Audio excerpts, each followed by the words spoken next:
Hello dear students, welcome to our channel English with PK99. Today's video is really wonderful for you. As you know, the main purpose of our channel is to improve our communication and of course English perfect, confidence perfect. Okay? लेकिन आज का video special क्यों है? क्योंकि I have brought a very wonderful story for you. ये video रहेगा 80% English में and 20% it will be in Hindi. Reason for better understanding. Okay? जहाँ पे जरूरत है विल यूज हिंदी एंड जहाँ पे जरूरत नहीं of course will go for English. ठीक है. So this story will change your mindset. Story है एक राजा की. Once upon time there was a king. He was really a very good king, a very sensible king and better से he was a good caretaker. All his subjects और प्रजा were very happy with him. राजा ने काफी साल he ruled that kingdom. अब राजा he became old. अब थोड़ा सा ऑफ कोर्स ही was reaching to old age and unfortunately he had no children. उसके बच्चे नहीं थे. And but he had to appoint a new king. अब उसके लिए he had to select a king like him. He had to select his successor. अब उसको उसका वारिस means he had to select it. तो उसने उस राजा ने क्या किया? He invited all the aspirants, youngster, those who want to become king. जिनको राजा बनने का था ऐसे नौजवानों को उसने बुला लिया. He announced in the public, those who want to become king, they should reach the concerned place. एक जगह उसने राजा ने उन सबको बुला लिया. जब सब लोग आ गए, when all people came, when all young aspirants came, जब सब नौजवान आ गए, he took them to old palace. एक पुराने राजवाड़े के पास उसको लेके गया. There were around 100-200 youngsters, and the king wanted to take their test. वो जानना चाहता था कि इनमें से कौन लायक है, who is worthy to become a king. That's why he appointed that trial. एक पुराने राजवाड़े के पास लेके गया. He took them to that old palace, and on that palace gate पे there was something written.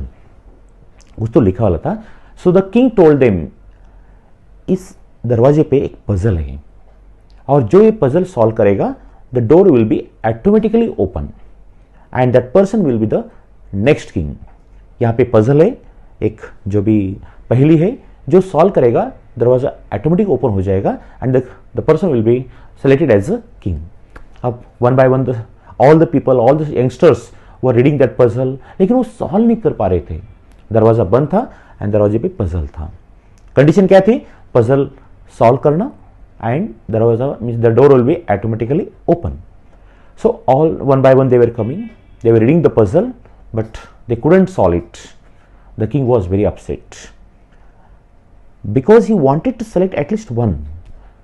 Last में जब सब चले गए, there last only one remained. He was a young farmer. एक फार्मर था. उसने वो पजल देखा, कैजुअली उसने उस पढ़ लिया and he directly open the door. दरवाजा ओपन कर दिया and of course the door was open. दरवाजा कुछ भी नहीं था. It was just only casually बंद किया था, लॉक और कुछ भी नहीं था. The king selected him as the king because the king wanted to select that person who is practically perfect, who has practical knowledge. बाकी सब पढ़ रहे थे लेकिन वो प्रैक्टिकल नॉलेज नहीं अप्लाई कर रहे थे. whereas the young that person applied with practical knowledge and he was selected as the king. My dear student, the story is simple but it gives a wonderful message. In our life there are many problems. They look to be like puzzle. दिखने में तो वो hard लगते हैं but some problems are really easy to solve. But होता क्या है कि हम we are just stuck to problem. उस प्रॉब्लम को देखते बैठते हैं और प्रॉब्लम कभी सॉल्व नहीं कर पाते. There are many problems in our life which are just like puzzle. It can be casually solve and of course it's our choice to make that problem constructive और destructive. I am sure this story is really mind changing. May have it gives a mind changing message and of course you may welcome this story. So please be with our channel for such wonderful stories to improve our English. And if you really like this story, please don't hesitate to subscribe, share and like. It will be very helpful for us. Okay, we'll meet in the next video. Of course, take care.